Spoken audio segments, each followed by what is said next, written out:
Hey YouTube, this is a 7.62 by 39 Kalashnikov. Gonna be doing a review on this very nice rifle, as you can see.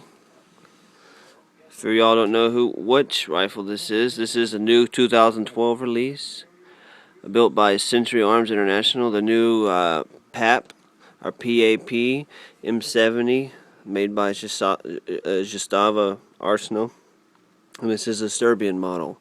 Since now it's in Serbia, the Serbians now control the Zastava factory, so this is 100% Serbian now, no longer Yugoslavia, since it broke up. Of course, we all know that broke up.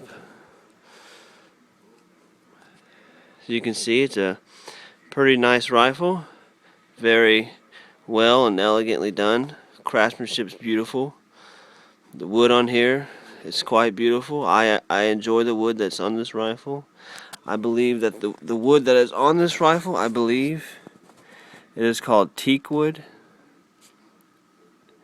And it's a very nice, almost kind of like a from like a reflection. The glow almost looks like tiger eye stone, if y'all know what that is. From here you can see the arsenal markings. If you see them on the front trunnion there. 2012 on the far right, production date. Their Latin alphabet for PAP, which looks like BTB, that's PAP. And then the one on the far left is the Zastava arsenal marking.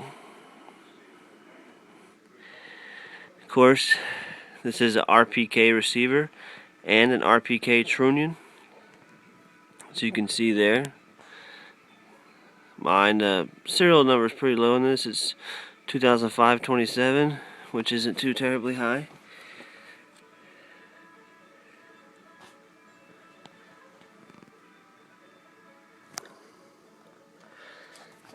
Alright, so let's start most of this review from the back, shall we? Alright, right here you have a NATO linked buttstock with a rubber butt pad, which always comes on. And then again, this is modeled after the Yugo AB1 model. It looks the exact same, identical, except for being a full auto, of course. This buttstock is not your traditional buttstock, which usually takes the two pins that go here and here. This buttstock actually takes a bolt that goes all the way back, fastens in the back of the receiver. There's a fastener in here that secures it to the back of the receiver. It's pretty much just like the milled buttstocks. The buttstocks you have to put on the milled Bulgarian AKs. That's exactly how this one is. So NATO link buttstock, and again, this is all teak wood. Very beautiful wood, very nice. Here you can see we have the traditional Yugoslavian style pistol grip. They kept that the same. A lot of people like that pistol grip. I do. It's quite comfortable. A little thin, but quite comfortable. The rigidity also helps quite a bit. Up here you can see that the safety that is used on these rifles has a notch cut right here, and that notch cut is there to secure the bolt, so when the charging handle comes back, you can pull it back and then lock this up and keep the bolt back and everything, so when you put a new fresh magazine in, you can just let it off and it'll fly forward and turn around. But it does not have bolt hold open on last round, even though some magazines do have that. I don't have any. This is a rail that came with it. I don't think it's an original rail that came with this rifle. I believe that this is the American 922R compliance rail. It has the Weaver Picatinny 1913 rail in there. Not a big fan of it. It's a little bit loose, but it stays secure.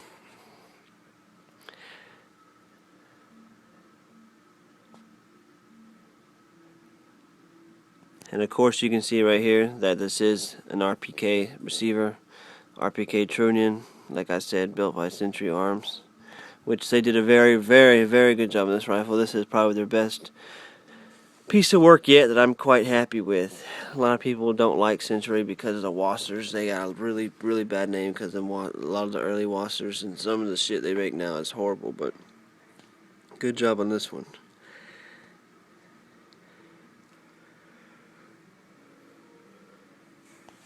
Okay, right here, as you can see, this, let's see if I can get it more stable, guys, sorry about it.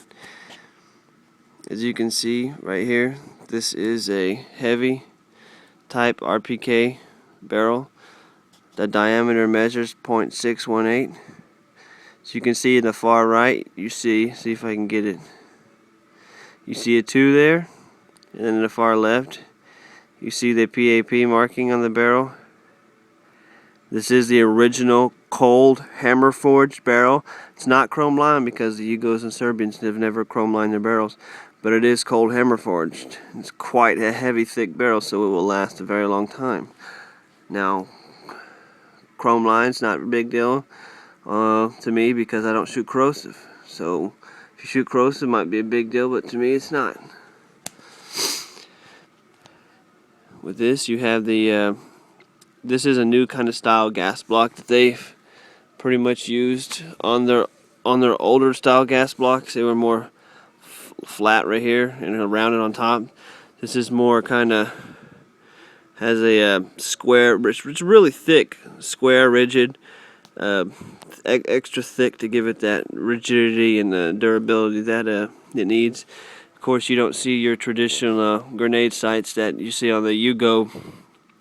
You know, AB2 or AB2 teeth, which comes up right here and flips down, which you can watch my other video for that. And right here, if you notice the barrel from right here, this is 0.618 to right here, it goes down to 0.589, so not much, but even this is considered quite a heavy barrel, even if that was the whole diameter of the barrel. Your traditional type of front sight that you see on a Yugo, except right here, it doesn't have the CQC sights that you would see in the on the Yugo models. Of course, you can see here this is a slant brake. Now this is pinned on. This pin cannot move. I think it has something to do with the importation laws and keeping the original barrels. Of course, it does come with a cleaning rod, so you don't gotta worry about getting that. I'm gonna flip this rifle around. Of course, you can see the craftsmanship on the receiver is quite well done. Everything's very nice fit and finish. So you can see here, PAP M70 is Zastava, Serbia, no longer Yugoslavia. This is empty. You can see I use Circle 10 mags with mine. Always have. Some of the best magazines you can buy. So right here you can see that this receiver does have dimples, and also if I can get a good shot, the receiver is 1.6 millimeters thick, which when I say that I'm referring to the thickness of this receiver and how the depth of the steel. For some people who don't know what I'm saying, but for those who do, that's good. But for some people watching this and wondering what this rifle is, what it's made of, it's made of high grade steel, and again 1.6 millimeters thick, as opposed to the traditional AKs are only 1 millimeter thick. And in here, you can see the trunnion, front trunnion. And right here, I don't know if you can see, but let's see if I can get it good enough. In this area right here, where this lip is, not this lip, but right in here, you can see where it's right in there where it's kind of shiny. That's where they kind of have to use a CNC machine to dremel it out to make it accept the double stack magazines, because I believe that these are made single stack. These are made with single stack only, and everything here is inside the rifle, including the bolt, is a single stack bolt. But again, it was milled out to make a double, and the bolt is only a single, and I'll go over that in a minute. So let me see how I take this down without it too much trouble.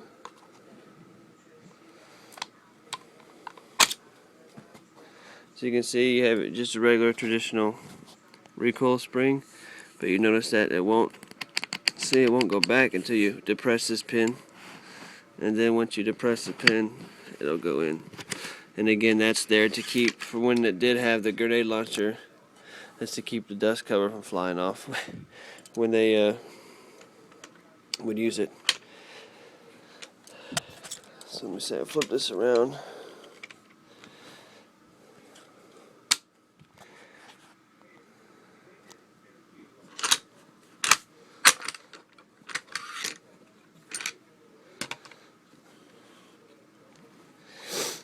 Of course, your piston, everything that's here, it's great condition.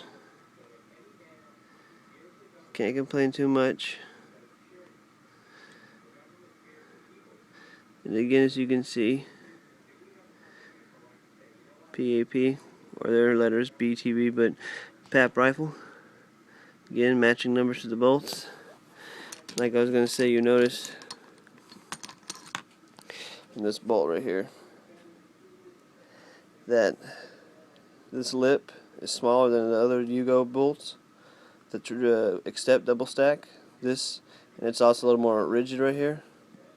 This bolt was made to accept single stack magazines. It's also a tad bit shorter than the regular Yugoslavian bolts that are in regular AB2s, AB2Ts and stuff like that. But again, I talked to a couple guys that had spoken to the guys at Central Arms, and I did call them to myself, and I did confirm it that they had to do some modification on the insides of the internals of the AK to actually make it feed double stack magazines, just like if it was a regular double stack bolt. And also a guy had spoken to Troy Stellers out of End Range, because some people's worries are like, well, if you mess with the trune and you mill it out to accept double stack, it makes it weak, and that's totally not true. And y'all can call, you know, Century Arms, and you can call Troy Stellers at End Range, and he will let you know that it does not weaken the trunnion at all, not whatsoever. And if I can, I'll try to find those links to those forums so y'all can speak to them guys as well. Of course, you got the G2 Tapco trigger system in here. All brand new parts. Of course, you got your Serbian made barrel here. It's all nice and greasy.